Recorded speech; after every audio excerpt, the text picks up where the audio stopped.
বন্ধুরা, গাজীপুর জেলা শ্রীপুর থানার মাওনা ইউনিয়নের আজকের বাজারের সাথে দেখেন সবচাইতে বড় গরু।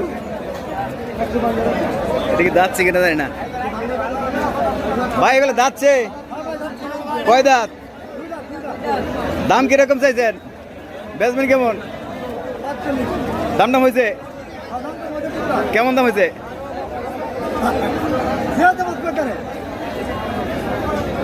এই যে গরুটা 45,000 টাকা দিতেছে। বাজারের সেরা গরু, আজকের বাজারে সেরা গরু। একটা না, একটা দুইটা তিনটা আছে, তিনটা গরু যাচ্ছে। হ্যাঁ, দুই দাঁত। দুই দাঁত ভাই, এটা কোন জাতের গরু?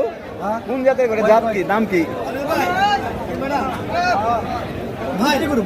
ভুট্টি গরু। আচ্ছা আচ্ছা।